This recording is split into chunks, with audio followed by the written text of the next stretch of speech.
Hello, how are you? Hello. Good. How are you? Oh, doing good. So how will this work? Like once I get going, do I I'm going. just click on the share screen or whatever? Yeah, I think hold on. I'm just looking. Michaela sent me a text. She goes, "Make sure you record." And then I got to make you so you are the co-host, Okay.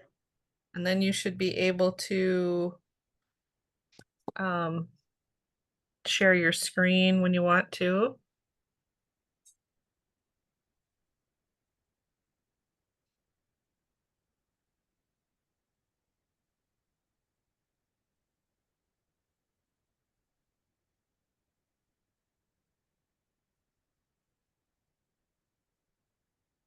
And then if we have a minute, I have a video link on there. I think it will work, but I don't know if we want to try it real quick Try to it. do a test.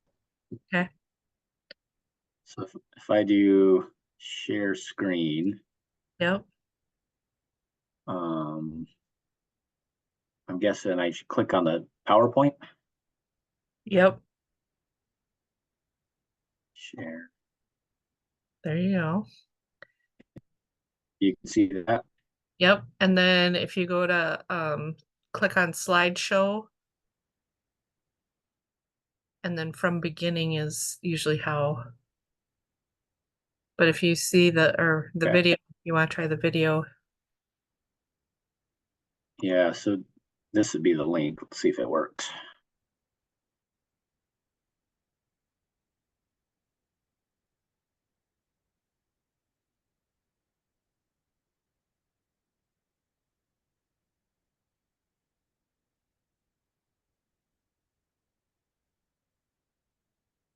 Yeah, okay, that doesn't work. The thing I can maybe do is I was gonna say you could also try emailing it to me and that link, just like send the link to me in the email and then I can have it up. yeah.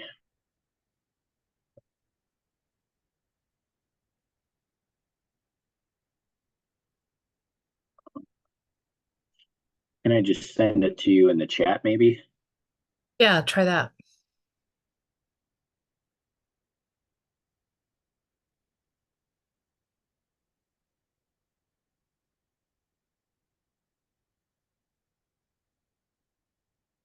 Because I think I have it up. Um, but just in case Hi, I can't. everyone. I'm John Dresner, Director of the UW Med. Got it. Whoops.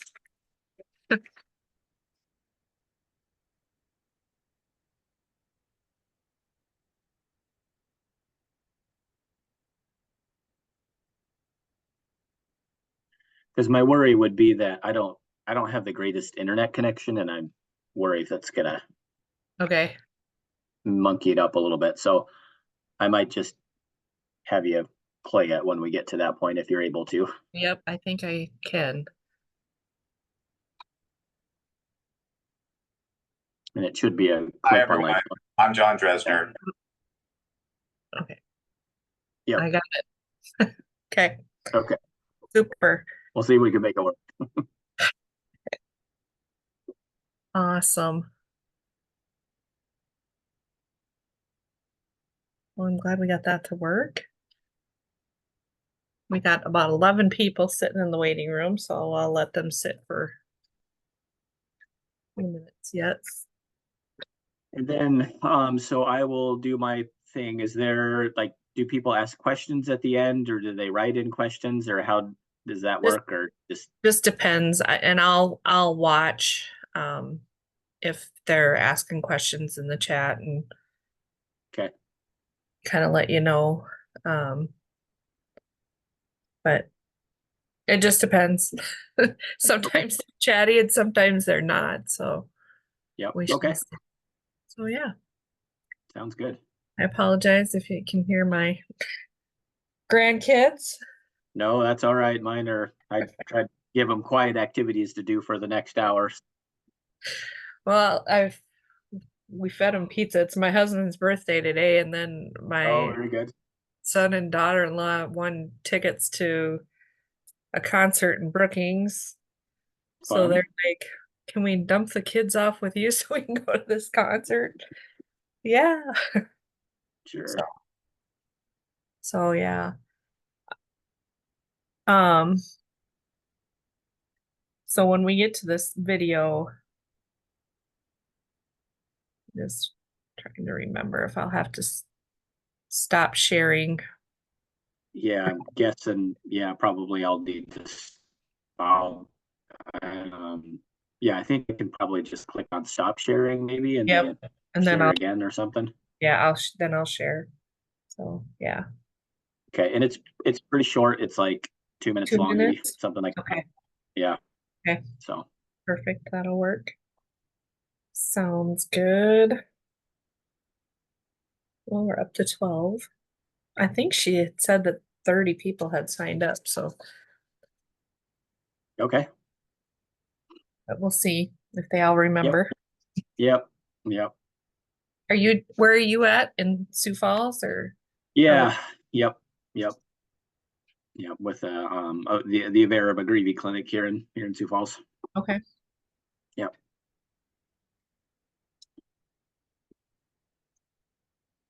I'm on the Dual County ambulance, so up by Clear Lake. So we have a Sanford Okay. Yep. uh, hospital there in Clear Lake. Mm-hmm. I used to work on the Brookings ambulance a few years ago, so Sure.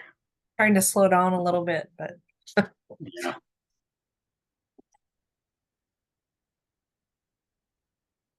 and we do some football games. But again, I'm recovering from a shoulder. I had um, Oh. rotator cuff surgery back in March. Dr. Benj did it, so Yep. Yep. I I'm being good and not lifting anything. Yep. I'm sure he appreciates that. It's always the hardest thing trying to keep people in check. And It is, gosh. I just tell them I'm like I can come on the call, but I can only take vitals, so you guys can handle the start an rest. IV. Yeah, that's Yeah, about it. yeah. So so far that's worked out, but we had kind of a funny call here a couple weeks ago.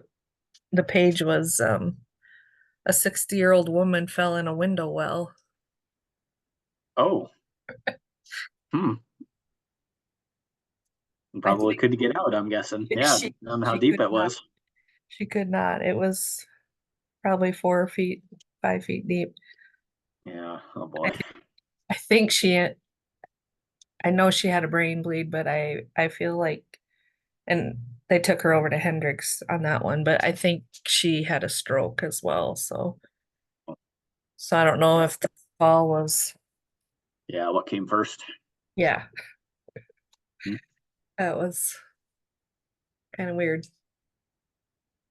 I said to the gal that was in the back with me, I'm like, because her gaze was off to the right, and I'm like, I think she's having a stroke. And she looked at me, she goes, yeah, I think you're right. Yeah. Oh boy. Could not figure out what was going on. I was like, gosh. Well, we're up to 19, 17, I guess. Well, I'll start letting people in. Okay. Let's see.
Hello, everyone. We got about 2 minutes until we'll start.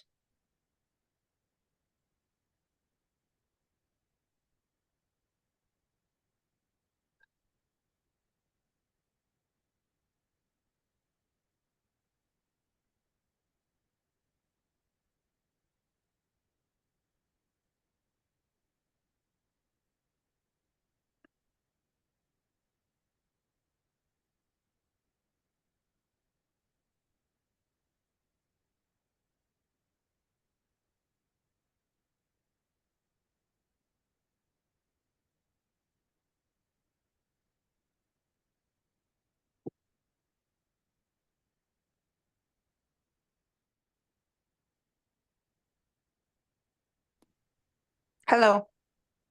Hello.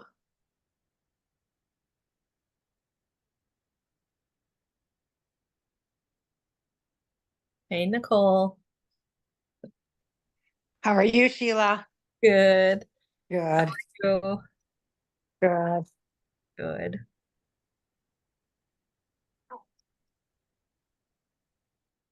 We got about 1 minute until we'll start here.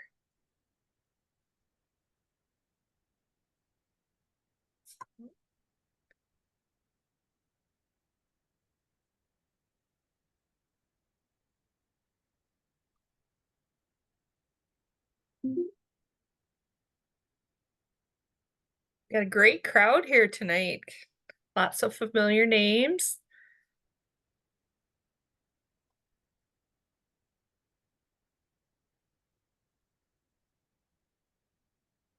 Okay. So it is 7 o'clock. I'd like to welcome everyone to Northeast South Dakota AHEC monthly EMS webinar, Emergency Care Continuing Education. We are excited to have tonight's speaker, Dr. Samuel. I'm not even going to try and pronounce your last name. Jim Wolfanig. Call me Dr. Sam. Dr. Sam, okay. So just a couple housekeeping things. Certificates will be emailed out to you in about 2 weeks. There will be a post survey reminder, or just reminder to fill out the post survey. And then also just a reminder that the South Dakota EMS Association, I gotta let a couple people in here. South Dakota EMS Association State Conference will be held October 25th through the 27th in Spearfish. So make sure you go to the SDEMSA website to register for that if you haven't yet. Oh, Katie, I see that, and we will make sure that that gets corrected. Otherwise, I will let Dr. Sam take over here. So enjoy. Okay, see if I get this all figured out here again. Go.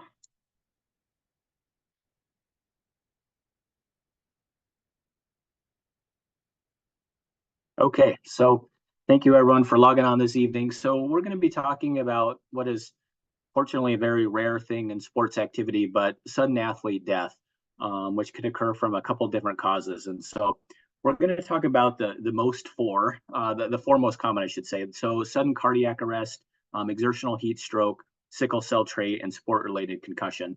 And kind of focus a little bit on treatment and if there's anything we can do from a prevention strategy.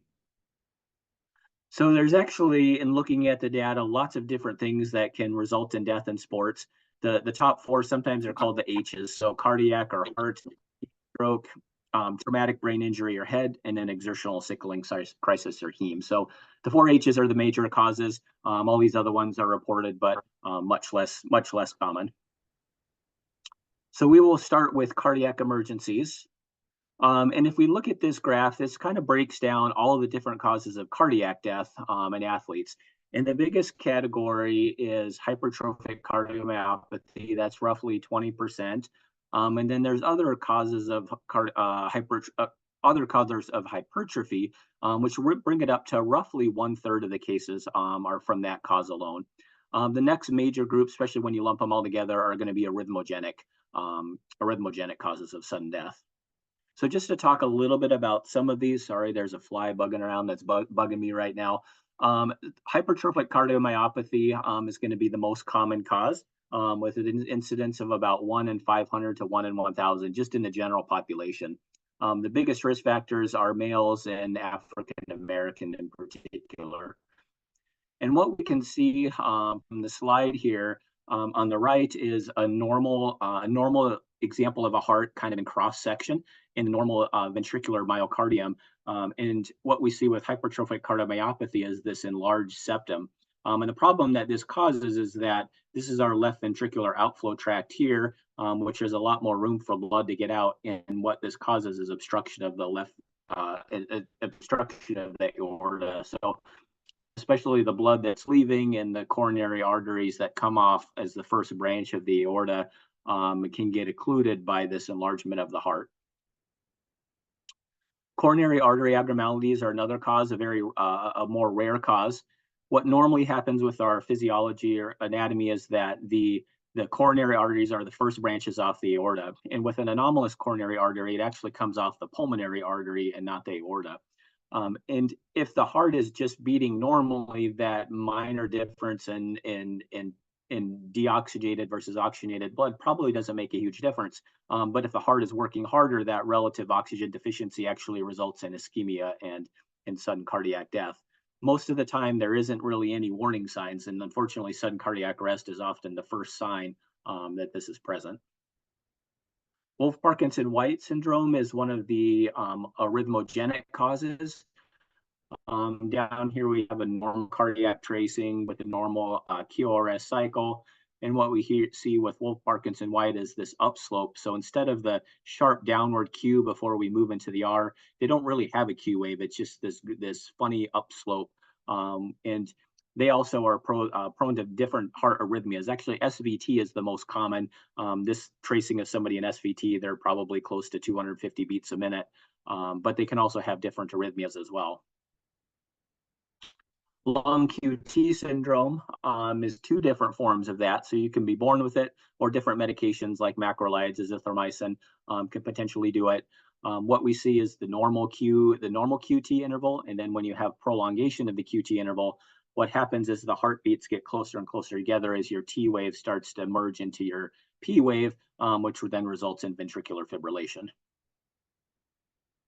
And then the final cause of some rare cardiac conditions would be commotio cordis. And so this happens whenever there's any chest wall trauma, and it has to happen at the perfect time of basically the upslope of the T wave. And this sudden blow to the chest right during this sort of sensitive phase of T wave repolarization triggers the heart rate from a normal sinus rhythm to more ventricular fibrillation.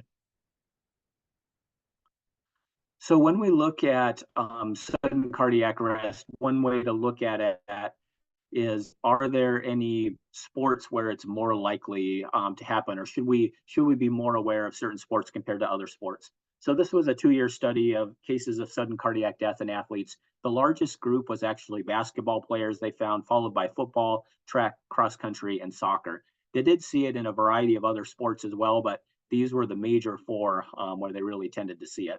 And again, I don't know about any particular reason why that would happen, other than maybe these are a little bit more aerobic sports, although I would say that certainly lacrosse and tennis are going to be very demanding aerobic sports as well. So not sure why that is, or maybe it's just a reflection of the number of participants that take part in it. That same study also looked at, within sports, are there certain athletes that are more likely to be affected? And for comparison, they were kind of looked at some data from Minnesota in their rate of sudden cardiac death in athletes. This is probably a fairly low rate. The other estimate, which is more accurate, just to have a baseline status level, probably comes more from the U.S. military. The Minnesota data is generated by insurance claims, not necessarily like reporting to the catastrophic injury database or anything. So it's probably actually artificially low. But what they found was when you looked at athletes, college athletes, the highest risk, male college athletes more so than female. African American more common, male basketball starting to become more common, and then African American college basketball players were the group that had the highest risk. And I think that probably also correlates with hypertrophic cardiomyopathy. That's the population that you're most likely to see hypertrophic cardiomyopathy, which is also the most likely cause of sudden cardiac arrest. One thing they looked at is trends for survival. So when sudden cardiac arrest happened in sports, did it make any difference sort of what age you were, where you were in terms of from a survivability standpoint? And what they found was Division I sports had the highest rate of survivability, and otherwise all the other from middle school to high school, Division II, Division III, and junior college, all kind of hung out in the 45 to 50% range. And again, they didn't offer any explanations. I would wonder, personally and off the cuff, would be just the resources of Division I sports versus some of these other programs. If they're more likely to have things like an automatic external defibrillator on site than maybe a middle school or a high school might. So one thing we then look at is there anything that we can do to prevent this? Some of these sudden cardiac arrest is the only presenting symptom that these athletes unfortunately have. So the current recommendations, and this comes from the American Heart Association and endorsed by the various athletic sports medicine societies, as well as a targeted history and a physical exam. But because a lot of these have no abnormal physical exam findings and have no symptoms that presenting, a sudden cardiac arrest was their initial presenting symptom or presentation, cardiac screening based on those two things really is not that great. We're going to miss a lot. And so folks have sometimes advocated, like, should we get an EKG on everybody? And we'll go into this in just a sec, but at this point, at least, routine or at least universal EKG screening is not something that is being recommended. It does have some benefits. So the ideal screening test is to find somebody who has something that they didn't know they had. And because we found it, we can do some sort of intervention to prevent catastrophic things a little bit later. So if 80% of these student athletes did not have any symptoms before, an EKG would make sense. And a lot of these disorders are detectable on EKG, especially the arrhythmogenic stuff, Wolff, Parkinson, White, long QT syndrome, usually voltage criteria for hypertrophic cardiomyopathy, but it doesn't catch all things. And that's probably one of the pitfalls that people look at is you're not going to catch everything. Another thing we look at is at what age something presents. If we know there's a family history of a condition like hypertrophic cardiomyopathy, we start screening for it in childhood, but they don't just get a one-time echocardiogram and they're done. They continue to get screened until middle adulthood, meaning that disease might not manifest when you're 10 years old. It might not manifest when you're 15 years old, but it might when you're 20 or you're 25. So just because you had a screening EKG when you were 16 in high school sports, is that still, are we still cleared basically? Or do we, if we're going to screen with something like an EKG, should we screen more commonly? The other thing that can happen is that the heart is muscle, and just like other muscles in the body, the heart responds to physical activity. It can get larger, just like all the other muscles do. And so you can get some false positive results, which then lead to more and more testing and more utilization of resources. So those are all potential pitfalls. I do not take a stand one way or the other. I see definitely the benefits of doing it, and certainly some of the potential pitfalls we would run into as well. The other way that you could screen would be with echocardiogram. Definitely a lot more labor intensive, a lot more financially intensive maybe. They're way more expensive. They're harder to get compared to an EKG, which you could likely get in a primary care clinic. This is going to pick up some of the things that EKG would not. So, certainly the combination of an EKG and an echocardiogram for everybody would be ideal in reducing sudden death. And I'm going to go back to a slide real quick. So this slide here, this gray line, so one of the landmark studies in cardiac screening and preventing sudden death comes from Italy, who back in, I would say, the probably early 80s, initiated universal screening for all athletes. So if you were an athlete doing pretty much high school sports or above, your sports physical involved a visit with a cardiologist, and you got an EKG and you got an echocardiogram, and that was for all athletes at all levels. And what they found is a remarkable reduction in sudden cardiac death, to the point where it's like, not that they totally got it to go away, but significant reduction. And so that sometimes has held up the standard of like that is what we could achieve, but our infrastructure, at least in the United States, is just not set up to universally screen every single athlete with an EKG and with an echocardiogram. But in a perfect world, that would be the best case scenario. So let's go back to how does sudden cardiac arrest present? So sometimes there can be prodromal symptoms. And so if you work with athletes at all and they complain of things like chest pain when they exercise, or they feel dizzy when they exercise, or if they pass out when they exercise, more short of breath than you would expect for the level of activity that they're doing, any of those are potential red flags for cardiac symptoms. The other possibility is always asthma as well, but we'll need to think about cardiac etiology, and that usually involves some sort of a further workup. But for the most part, they present with a sudden unprovoked collapse. They're playing their sport and then they collapse with no particular reason. Typically, they are going to be non-responsive to both verbal stimulation and tactile stimulation. They can demonstrate a little bit of seizure-like activity. Their eyes may roll back, but they might actually still be open. And that's sort of a scenario where an athlete collapses without any particular reason. They didn't just get hit where we're more worried about a concussion. We have to assume that sudden cardiac arrest.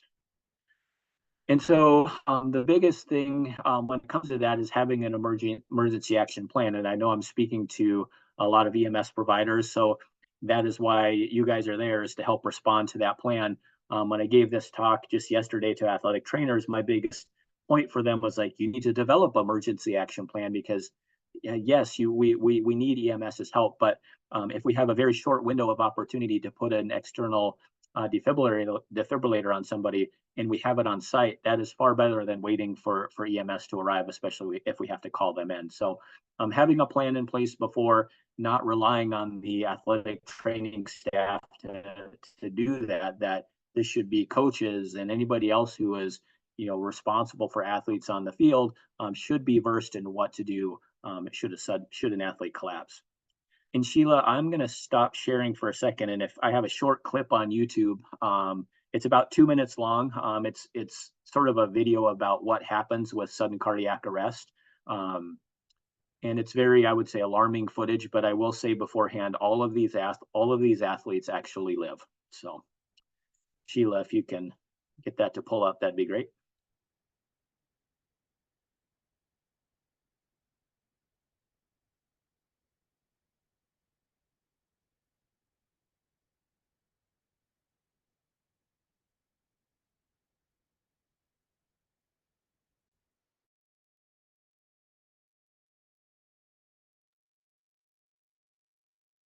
Did you see it?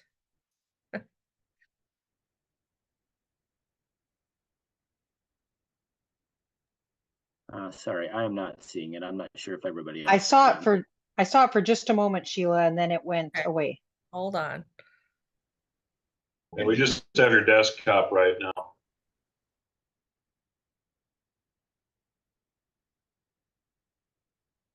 Let me get it back here.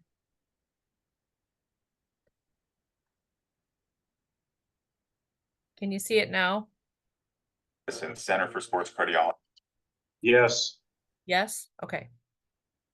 And in the next 100 seconds, I want to show you how to recognize sudden cardiac arrest in an athlete. He can be seen coming out of a timeout huddle, his head dropping. He stumbles, then alarmingly, he falls face first. Here you see Keontae head drop, stumble, sudden collapse. This is what sudden cardiac arrest in an athlete looks like. And collapses, just like Hamlin did in sports from football to lacrosse to baseball. Mark Vivian Foe, he shows all the signs of sudden cardiac arrest: continued breathing after collapse, eyes open and rolled back, the face of sudden cardiac arrest. For DeMar, after his arrest, his arms go up with seizure-like activity. And for Christian Erickson, a sudden collapse, also unresponsive, eyes open, brief seizure activity in his leg.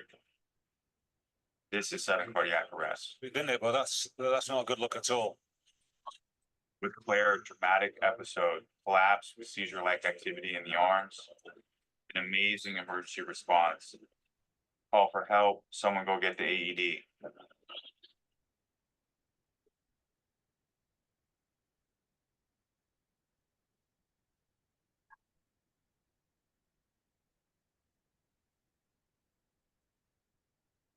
Remember, in a collapsed athlete that is unresponsive to verbal stimuli and a shoulder tap, you must assume it's sudden cardiac arrest. Call for help, start chest compressions, get the AED. Anyone can save a life.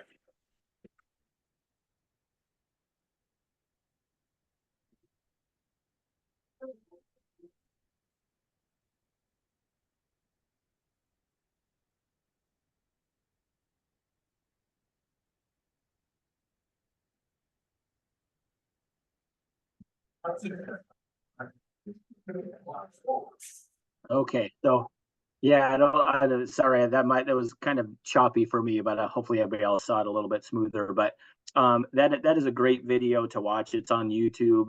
If you just Google sudden cardiac arrest in athletes, that should pop up. But anyway, to me, it was helpful because I have never seen it happen. I pray that I never have to see it happen. But it's one of those things like I think being aware of what it looks like just helps with that response. Because we need to start CPR, we need to get the AED on them as quickly as we can. I know you guys all know this, but with certainly the quicker we do the AED, the better it's going to be. After about 3 minutes of sudden cardiac arrest, our survivability drops pretty significantly. So a little bit of just some other statistics, that same study, and actually John Dresner is the guy who's talking in that video, who's done a lot of this research. So roughly 1 in 70 high schools will have a sudden cardiac arrest on average in a year. So that's about 1 every 3 days that this will happen somewhere in the United States. And what they found was roughly 90% are survivable if somebody sees it happens, if we have an emergency action in place, and if early CPR and defibrillation is initiated. AED obviously improves survivability. Survivability was 50% if we're relying on EMS, and that's probably mostly the response time, but 80% if the AED is on site. Having a plan in place, 44% survive without a plan, almost 80% survive with a plan in place. So certainly, I can't stress enough the idea of having an emergency action plan in place, having access to an AED is going to be the most important things when we deal with sudden cardiac arrest in athletes. We're going to change gears a little bit. We're going to talk about exertional heat stroke, which is the time of year for this sort of stuff to happen. Obviously, climate induced, the hotter it is, the more humid it is, the more sun exposure we have. It can also happen indoors, though, especially if the space is not very well climate controlled. We do see it in young folks and old folks. Medications that young athletes might be taking, occasionally seizure medicines, but ADHD is probably one of the bigger ones. But the largest risk factors are primarily inappropriate acclimatization and deconditioning. Being dehydrated does not help, and we're going to talk a little bit about sickle cell trait in just a second as well. And the risk will vary by activity. It depends a little bit on the location in terms of shade and wind and things like that, the time of the year, the gear that they wear. Football players with helmets and pads, their ability to cool themselves down from sweating is decreased by the gear that they're wearing. So we're going to see increasing cases of heat exertion, heat stroke in that population. And this is all preventable. We talk about sudden cardiac arrest. We can screen as much as we can, but we might not be able to prevent something that's there underlying that we just don't know about, even in the best of screening. But when it comes to exertional heat illness, this is 100% preventable. In terms of sickle cell trait, so it's fairly common in the African American population. The thought is that it developed because it infers some resistance to the malaria parasite. In these cases, the patient has one normal copy of the hemoglobin gene and one abnormal copy of the sickle cell gene. And normally that doesn't cause them any trouble. But if they're exercising strenuously, especially in the right environment where it's hot, it's humid, or potentially at altitude, that can cause their otherwise normal red blood cells to assume that sickling shape, which then leads to clot formation. This is a blood smear of somebody who has sickle cell disease. We see a variety of red blood cells, and we see these abnormal sickle cell shaped red blood cells, which are the sickle cells. And what happens is they potentially hang out together and form little clots. If that's in the heart, if that's in the spleen, if that's in the lungs, all sorts of bad stuff can happen from the infarct that happens from the clot formation. It's pretty common in the military, or at least it's a fairly common risk factor for sudden death in the military. Their literature reports about a 20-fold increase in the risk of sudden death for recruits that have sickle cell training.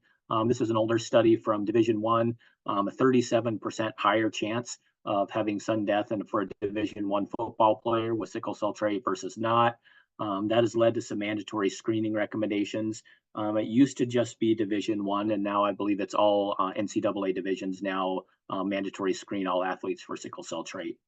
The bigger thing is to know from a medical history standpoint, if an athlete has something like this, that we need to be watching them extra closely during times when exertional heat illness and exertional heat stroke is more likely to occur. And that's going to be especially the beginning parts of a season when they might not be in as good a shape and they might not be as acclimated to the environment. So we need to look at, what is the risk of heat illness? And one of the easier ways of doing it is to look at the heat index. It's probably the most commonly referenced one. It's very easily available. It's produced by the National Weather Service. The downside from a sports coverage standpoint is where the heat index is actually measured might not actually reflect the conditions on the football fields per se. It depends a little bit on where it's done. A lot of times they're done locally at an airport or a different place downtown where the conditions might be very different. The heat index also doesn't really apply to sports because it makes an assumption that this heat stress that we would respond by getting out of the heat, that we have access to rest and we have access to shade, and that might not necessarily be the case for an athlete. They aren't able to rest, they might not have access to shade, and they're going to keep exercising in that environment where the average person would not continue to do that. It also doesn't take into account the effect of wind, the radiant heat of the sun on the playing surface, etc. The wet bulb globe temperature gives you a much more accurate reading of that. It does measure radiant heat, wind speed, humidity, all those kind of things. The downside is these devices are a little expensive. They come in lots of varieties, from the Cadillac version, which is very expensive, to more of these handheld ones, which are a bit more reasonable. But it is an added cost. It takes a little bit of training to be able to use it correctly. And it does require somebody to actually take that measurement and record that information. That would be the first part of any sort of heat prevention strategy, which we'll get into in just a sec, is then what do we do with that measurement? So exertional heat stroke typically will be preceded by symptoms of heat exhaustion, usually exacerbated by dehydration as well. So symptoms the athlete might have, they might complain of fatigue. Usually they're super sweaty, they might feel nauseous, they might be vomiting, muscle cramping, but it does respond pretty well to active cooling and rest. Their ability to cool themselves down is still normal. As long as we take them out of that environment and let the body do what it's trying to do from a cooling standpoint. So getting them to someplace shady, someplace cooler, letting them rest, focusing on hydration and nutrition typically is all you need to do for heat exhaustion. One of the recommendations from the College of Sports Medicine, they updated their heat illness policy or position statement just last year, is that if somebody is diagnosed with having heat exhaustion, even though we're going to treat them and they might feel better within 20 or 30 minutes even, we don't recommend that they go back to the competition or that practice that same day. Failure to recognize some of the signs and symptoms of heat exhaustion ultimately will lead to exertional heat stroke, which is now a true medical emergency. So now the core temperature has risen above 104. Somebody with heat exhaustion might have an elevated temperature, but 104 is when we start calling it heat stroke. And typically they have signs of CNS dysfunction as well. That could be profound alteration of their mental status, or they could actually be unconscious. The other clinical findings are going to vary, but they typically are very similar to what we would see with heat exhaustion. And with exertional heat stroke, what we have is failure of thermoregulation, and largely was preventable if we would have done something different leading up to it.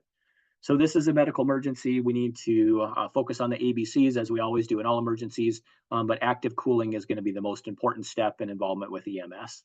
Ultimately, for a later date would be if somebody is diagnosed with exertional heat stroke and they want to get back into their sport, they will need medical clearance and typically a return to play sort of protocol that will focus on, especially on acclimatization before they are fully cleared. So similar to a concussion, even if you feel better the next day after exertional heat stroke, it's going to be a little bit before we get you back out there again. Cooling strategies. So the most effective way to cool somebody down is to douse them in an ice bath, which I have a picture of over here. Kind of a couple things to note, especially when you have a patient with altered mental status, putting them in water is a little bit of a risky thing. So we need to make sure we're protecting the airway. We don't want them obviously going underwater where they can't breathe. And so that's what's happening here is underneath his armpits, basically, I think it's probably his shirt, or that could be a towel or a drape, kind of helps suspending him up. And then what we have is an active measurement of temperature as well. So this is a temperature probe.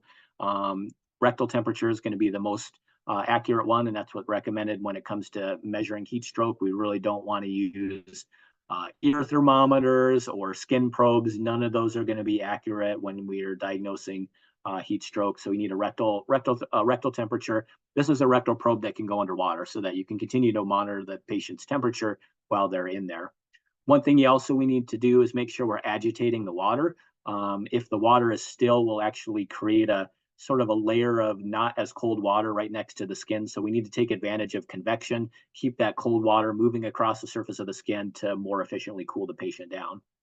Evaporative cooling works great too. If you don't have an ice tank or an ice bath handy, dousing them with water and aggressively fanning them also will lower the core temperature pretty effectively. Obviously, the more humid it is, the efficiency of that process is going to be decreased a little bit. Certain things like putting ice packs in the armpits, cool things on the neck, work better with heat exhaustion when you need to cool somebody down who's not that hot. If that's all you have when it comes to cooling somebody down with heat stroke, you do what you can, but by itself, that's usually not going to be enough to rapidly cool somebody down. So pretty well studied that ice water immersion, highly effective, highly safe. We want to continue to cool the patient down until their core temperature gets down to 102. As the saying is, we cool first, we transport second. And the worry being when it comes to exertional heat stroke is the longer the core temperature is elevated, usually the worse the prognosis ultimately is. That elevated temperature causes denaturation of protein, usually leading to a lot of GI issues, a lot of heart issues, a lot of kidney issues over time. The longer that temperature is elevated, the more we're going to see of that. So we need to cool them down as quick as we can.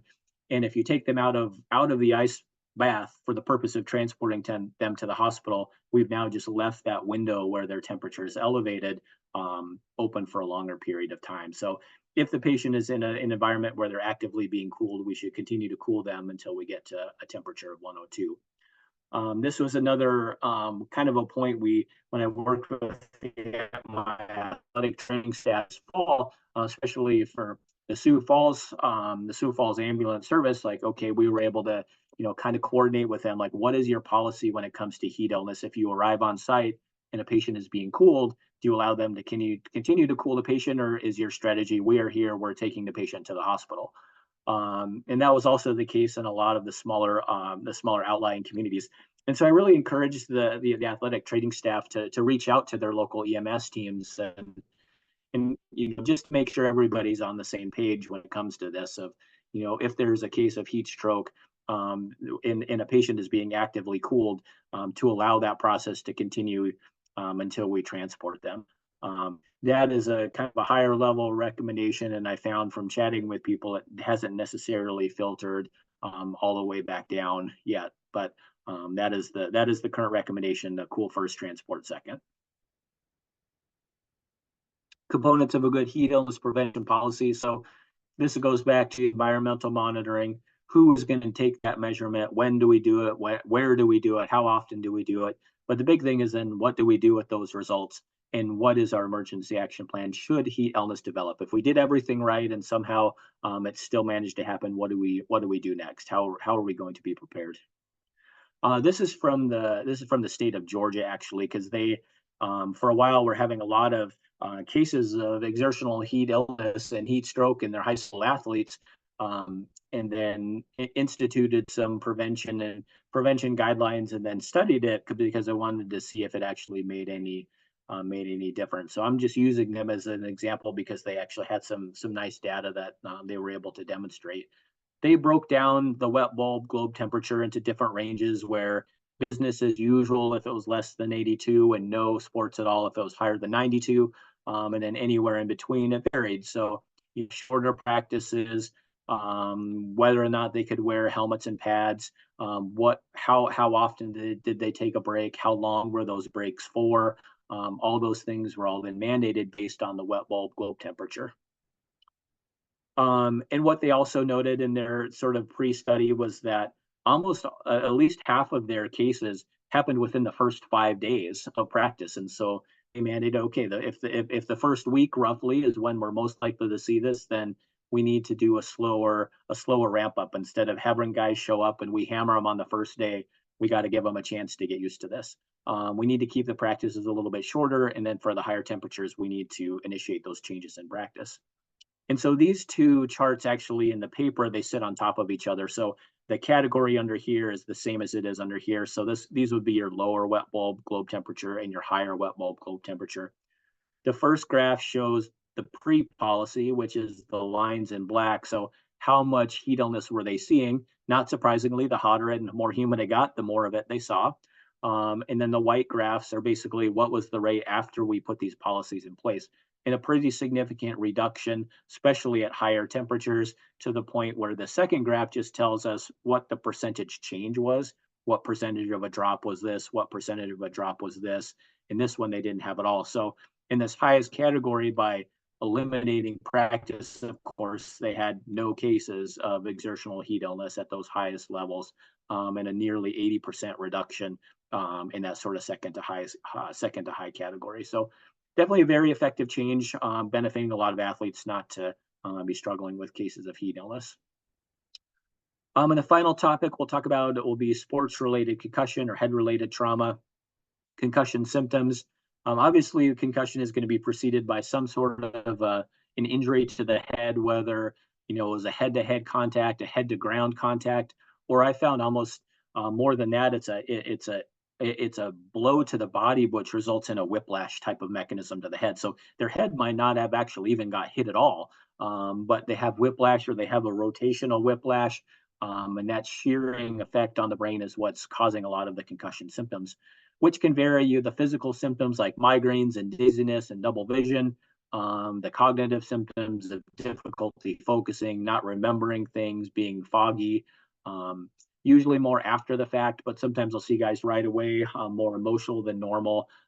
After the fact, oftentimes difficulty with sleep are pretty common as well. But what are we going to see most commonly on a sideline? It's going to be your physical symptoms and your cognitive symptoms. So sideline evaluation. So if somebody is suspected of having a concussion, number one thing is we need to get them out of there. They are not to continue playing. And sometimes that happens because there's a big hit and we need to evaluate them even if they don't have any symptoms. But if anybody comes over and they say, I have a headache or I feel dizzy, or players looking out for each other notice that their buddy is not acting right, he seems confused, or a coach notices that. If there's any concern at all for concussion, they get pulled out. And we need to take the time to, ask them about, their history, what's going on, what symptoms do they have. From a physical exam, we are a little bit limited. I feel like I can do more in a clinic setting than I can do on the sideline.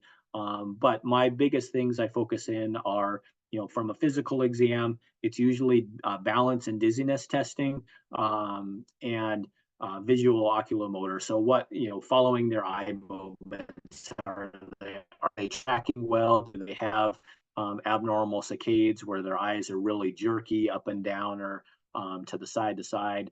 Do they have things like nystagmus? And then some cognitive testing, asking simple questions of where are we, what day of the week is it, who are we playing, what's the score, what's the number on your jersey. It's amazing to me sometimes what people are not able to recall after they've had a concussion.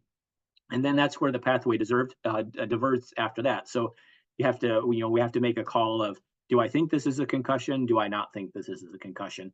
And if I think it's a concussion, then we pull them, and they're not allowed to go back in at all. They do need to be continual monitoring, because the worst thing we're watching for is potentially an intracranial bleed. And when we're going to worry most about an intracranial bleed would be if there's any focal neurological signs. So when you're doing our physical exam, and they've got weakness in extremity, they have pupils that are not reacting, anything like that, we need to be concerned about intracranial injury, and they need to go to the ER right away. Loss of consciousness is probably the only thing in the history of the injury, of what actually happened, that also is associated with a higher risk of a skull fracture or an intracranial bleed. So anybody who gets knocked unconscious needs to go to the ER as well. Or if you're watching them and they seem like they were doing fine, and you check in on them 10 or 15 minutes later, and now we're not doing as fine anymore, that deterioration of symptoms, that's our other major thing we're watching for. Again, we're worried about an intracranial bleed, so those should be the flags that tell me that we need to intervene and get that athlete to the emergency department. The other possibility is that, we make a determination of, wow, that was a big hit, but you seem like you're okay, and you can go back out there. You don't have any symptoms. Your exam is normal. I'm glad you're doing all right. It is good to continue to check in with them. I've seen many a concussion over the years, where athletes didn't have any symptoms at the time of the time of the assessment, and you check in with them 30 minutes later. So the symptoms can be a little bit delayed in terms of when they show up, and I don't know whether that's denial. It might be in some cases, but sometimes I think it truly is delayed, and maybe it's masked by things like adrenaline and different emotions. But it's always good to check in with these guys afterwards, make sure everything is still doing well. The other thing we're worried about, in addition to intracranial bleed, would be second impact syndrome. And this is sort of a well-known and yet poorly understood phenomenon of young people. It's not described in, as far as I know, anybody over the age of 21. But it happens when you sort of have two back-to-back concussions, and sometimes that second injury is even more mild compared to the first one. Most of the time, we're never really quite sure what happened, because when you look at game footage, what we usually suspect is that probably a concussion happened, which was not recognized, and the athlete continued to play. They stayed in, and typically in fairly short order, like within a couple minutes, within a play or two, they get hit again, and that's when this happens. We're not sure why some people are more prone to it. Certainly, people hit their head more than once, and this doesn't happen. So the why it happens is definitely not well understood at all. But this is the reason they don't get to go back in. If we're making the call of like you are out, it's because we're worried about second impact syndrome. And I admit sometimes my job as a sports medicine doc is kind of the hard one, where I honestly, I have had cases where I don't think they have a concussion, but unfortunately they come to the sideline and tell me they hit their head and their head hurts. And I have to be on the conservative side. And if something like that happens and you tell me that, I'm going to pull you. And maybe by the next day you're totally fine and your head hurts because you whacked your head, but it doesn't mean that the brain was actually injured. But I don't necessarily know that at the time. So if I'm going to err one way or the other, I'm always going to err on the conservative side. And that's kind of the other point I want to stress is, like, if you're not sure, if there's any worry at all, it is far better to have them sit out for a game. I'd rather have somebody be mad at me because they didn't have a concussion and they didn't get to play than have somebody be mad at me because they did have a concussion, they played, and something tragic happened. So if there's any doubt, we'll sit them out. Advanced imaging, and this is really more for after the fact. Usually we're looking at a CT scan because we're looking for evidence of that intracranial bleed. And again, for any patients with focal neurological signs, deterioration or loss of consciousness are big things. I'll use MRI for folks that have prolonged concussion symptoms. Both CT and MRI are typically normal in the setting of a run-of-the-mill concussion where you don't have a bleed or anything else going on. Typically, I'm only ordering that MRI because somebody continues to have symptoms and I want to ensure that they don't have any other cause of things like a headache or dizziness. The return to the protocol, like I said, they don't get to go back in. Once the decision of concussion is made or the concern for concussion exists, they are out. And they don't get to really play again until they're completely symptom free. And that's typically monitored by the team's coaching staff or the athletic training staff, putting them through the return to play protocol, which I think is in my next slide here. They can actually start to do a little activity while they're symptom free and while they still have symptoms. We have found that recovery from a concussion is faster if you allow the athlete to do some mild aerobic activity, but none of that starts the day of. That all starts a little bit later, that they can start to do a little bit of activity. Once they're symptom free, then that's when they progress back through practice before they're fully cleared for to return fully to their sport. So I will stop there in summary. I'll take time. I think we have time for some questions if any folks have any questions. But kind of summary points, relatively speaking, sudden cardiac arrest is a not uncommon thing that we'll see, certainly compared to, cases of second impact syndrome, which probably happens once to twice a year, at least based on headlines as I peruse stuff. It seems to happen once or twice a year in high school sports. Whereas one every 3 days is way more common for a cardiac emergency. Having a plan and having access to a defibrillator is going to be, that should be AED, sorry, improved survivability. Heat illness, definitely very preventable. Having an action plan in place is good. And then really communicating so everybody's on the same page when it comes to heat stroke of how is that athlete going to be managed and when is it safe to transport them. Sickle cell trait, more of probably something for coaches and athletic trainers to be aware of. So if the athlete presents with symptoms of chest pain, especially in heat related situations, that we are considering the possibility of an exertional sickling crisis. And sports related concussions, highlights there, just, if there's any doubt, sit them out. It's better to be on the safe side when it comes to potential brain injuries. So that is what I have. Yeah. So have you seen any with the sudden cardiac arrest? I guess I would like to go back to that one. Have you seen any correlation with energy drinks and all of the stimulants and stuff that they're using right now, that this might be some of the cause of some of that, or not necessarily? I don't know that I've seen a correlation, at least not from reading about it. So I can't say for certain that it's a cause of sudden cardiac arrest. I would say definitely a cause that I have seen in clinic, where I've seen people come in with symptoms of palpitations. And that's one of the things I ask them about is, do you drink any of these energy drinks with wicked amounts of caffeine in them? So yeah, it definitely causes cardiac symptoms for sure. Whether it causes sudden cardiac arrest or if there's any correlation of that, I'm not sure. I mean, certainly it's theoretically possible. Okay, thank you. Yeah. Dr. Sam, there's a question. Can you share correct helmet removal for a possible head injury? So yeah, if it's going to depend. It's going to depend a little bit on the situation. So I would say first thing is to get the face mask off because we need access to the airway. Assuming the helmet is still on. There, and this is all news to me. So when I was in fellowship, the face mask came off like it was like a flathead or a Phillips screw. So you basically needed a screwdriver to do it. And a lot of the ones nowadays, it's kind of like a quick release, is I guess how I would describe it. It's like a button and there's a hole and you push the center of it and it pops it free. So you sort of need like a different tool for that. Which we did a kind of emergency action day with my athletic training staff, and they're like, yeah, this is how you do it. And I was like, I'm glad I'm here because I would have been totally lost if I had no idea that the technology had changed. So getting the face mask off is going to be the most important thing. When we were doing our workshop and I was there, we had one of our ER docs was there as well. And we're kind of talking through I think the first question is, do you take the helmet off? And from our standpoint, the thought was that we need to maintain the C-spine. And by taking the helmet off, especially when you pretty much can't take the helmet off without taking the pads off if you want to maintain C-spine alignment. So and this was our ER doc recommended it as well, as like, if you had to do it, then we do what we have to do. But the preference is basically to get the face mask off so we have access to the airway, but not to take the helmet off. Basically, we practice backboarding athletes on the backboard with helmet and pads in place, and just taking the face mask off.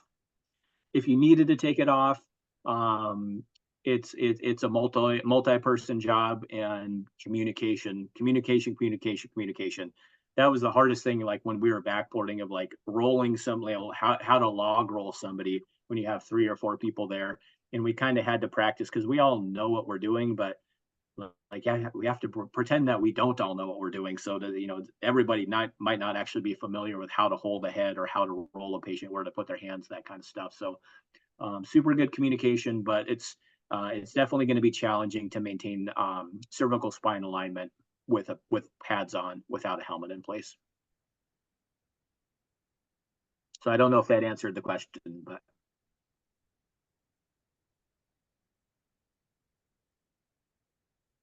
Any other questions? You probably can't answer this one, but how do we get parents to understand that if we take them out, they need to stay out and not have the parent overrule what we're telling them? Yeah. So when I first started practicing, doing sports medicine, and this is when I was a resident, so it's been 20 years now. I have seen like really the pendulum swing when it's come to concussions. And when I first started, I had this card in my pocket, and based on some arbitrary symptoms, I would either let you play in 30 minutes, let you play in 1 day, let you play in 1 week. Those are my 3 categories for managing a concussion. And it was based on some fairly random stuff, and based off expert opinion at the time. So I won't totally disregard it. We've learned a thing or two since then. But when the first concussion consensus statement came out, where they recommended athletes do not go back into play, that first couple years was definitely hard, because I would tell the parents and the coaches, it took a lot of buy-in from them. Like, that was not what they were used to doing, and it was definitely not used from a parent standpoint, not what they were used to at all. And so I got a lot of heated comments from parents about that kind of stuff. And I guess I can't speak for everybody, but I will say, at least around here, I have not had a parent or a coach or an administrator or anybody get angry with me for pulling somebody from a concussion standpoint. And I think it's because of the increased, I think, awareness of concussion. Certainly, the movie about the CTE and athlete and the older football players has helped. Certainly some high profile lawsuits with the NFL. All that stuff is really, I would say, increased awareness, almost to the point where I now get a lot of visits in clinic from concussions where parents are asking me, should I not let them play football anymore? And it's their first concussion, and they're actually doing fine. Like, I really have no medical reason why I would disqualify you from playing sports based on 1 concussion. And yet I feel like that's more of where a lot of parents have landed now. I have occasional couple that are still, I would say, in denial. This is the kid's 5th concussion, and they're still like wanting them to play football, and I'm trying to talk some sense into them. But I can't say, at the time at least, I've ever had a parent be mad at me. And usually typically, once I explain my position of like, look, I'm doing this because I care for your kid, and I would rather have them continue to play football for a lot longer than to go back out there and have something happen for a game that ultimately doesn't matter in the great scheme of things and in life. So yeah, I think trying to find some common ground, maybe let them know that you're not doing it to be mean. You know how much they work for it, and that you're just doing it from a position of caring. But like I said, I've not had somebody be mad at me for making that call for a long time now. There's another question there. Can you place a C collar with a helmet on? It probably depends a little bit on the shape of the C collar. I would guess probably not. Just know, the average shape of the helmet, like when the patient's laying down, how far back the helmet is going to go and how far up their shoulder pads are going to go. I don't think that there would be room. If certainly if you were able to get everything off, you would want to place a C collar in place. It's actually, if you're immobilizing a patient to a backboard who's got helmet and pads on, they're going to have fairly stable cervical alignment. I mean, the shoulder pad and the helmet is already designed to somewhat limit head motion anyway. At least for most of the guys. If you're a really skinny wide receiver, maybe that's not quite the case. But then again, they might have enough anatomy to get a C collar on them. I don't know that it's a necessary thing from a transport standpoint. That's probably a little bit of a local policy decision. What do the ER docs prefer? But typically, as long as you can maintain C-spine alignment with pads, a helmet, and a backboard, that ought to be fine from a protecting the C-spine standpoint. All right, any other questions? I need to know who is 605 or 359-8543. It's the only person I don't have your name. So if you called in on the phone, you can either put it in the chat, or if you want to unmute yourself. Actually, I will see if I can.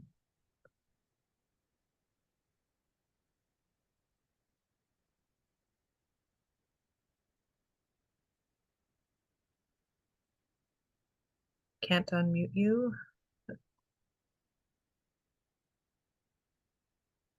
Okay. Well, if it's your... I think there's one more question I just saw pop up in the chat. If you don't suspect if a you concussion... don't suspect... Okay. Go ahead. Yeah, if you don't suspect, but seeing it was a hard hit, how soon? For the high school and college I cover, it would be immediate. So they would not continue. They would get pulled out. So if that was one of those big highlight reel kind of hits, like they're coming off. They're not going to play another play until they get looked at. So at least that's how we do it. From a recheck standpoint, so you look at them immediately. I would probably, it would depend on where we're at in the game. Probably at the quarter of the half. So between 15 and 30 minutes. Usually I keep a mental note just to watch them, like, oh, that's number 36 out there. So as I'm watching everybody, I will sort of eyeball a player that I'm, happy they're doing okay, but want to keep a closer watch on them just to make sure they don't do anything goofy while I'm watching them.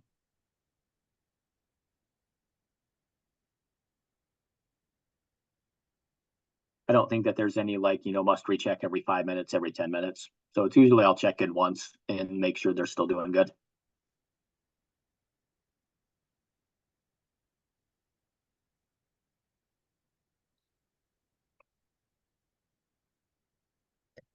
Okay, if there's no other questions, just a reminder, we'll send out your certificates within 2 weeks. There'll be a survey to complete. If you have suggestions for future webinars, please let myself or Michaela know. We'll email the link to the survey for you. And then if you haven't registered for the EMS Association conference, feel free to do that as well. Thank you, Dr. Sam. It was very good information. Thank you. We really appreciate it. Thank you all for having me. Yeah, you bet. Thanks again for having me, and hope you all have a good evening. You're welcome. Thank you.